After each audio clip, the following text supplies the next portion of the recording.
Welcome back to the show. Hi there, Tanya. Hello. Today we're going to be learning me? about. I do miss you. The social distancing thing, you know.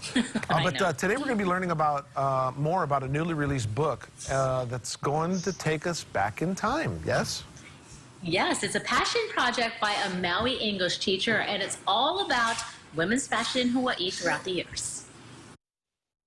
We can learn a lot about the history of Hawaii through fashions through the year, in particular women's fashions. We have an author of a wonderful book that documents everything, Agnes Taragiala, joining us to tell us more. Aloha, and I want to find out more about what inspired you to create this book.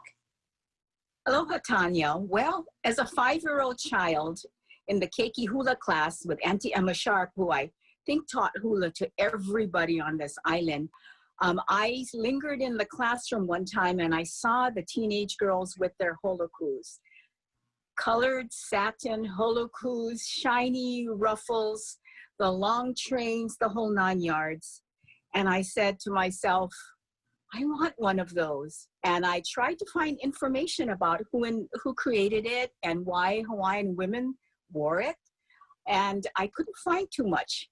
But finally, I decided someone has got to write a book and explain the origins of the holoku and Hawaiian women's fashions. And I guess that person turned out to be me. What did you discover in your research? Obviously, this is a passion project for you.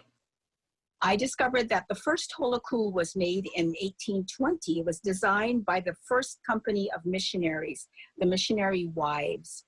When they were on the ship Thaddeus, the Queen Kalakua was with them, and she saw their dresses and asked that they make her a dress.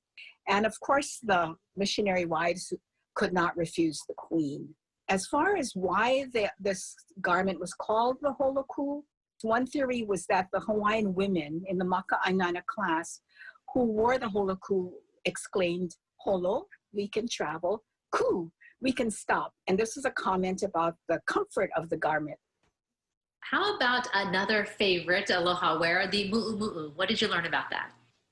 The mu'umu'u was actually a chemise that was worn as an undergarment. The Hawaiian word mu'umu'u means maimed or cut off.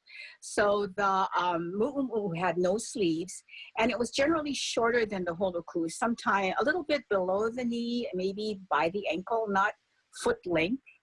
And it was, it didn't come out in public until the 1930s and 40s when it was made with more bright fabrics. Usually it was made out of plain muslin. What was your personal favorite part of doing the research and putting this book together? Because I know it took you 18 years, a long time. I think the best part of this whole thing was that it takes a village to do a book. I never did a book before, so I didn't know that. My best friend from grade school took over. She's a writer, a teacher, and a poet, all published, and she decided to help me with the editing. I had assistants from 2 professional photographers, Eugene and Ricky, who did the modern colored photos of my friends and the teachers and colleagues from Maui High and Baldwin High, and my students wearing the holokus and mu'umu'us that they owned, their mothers owned, or came some that came from my collection.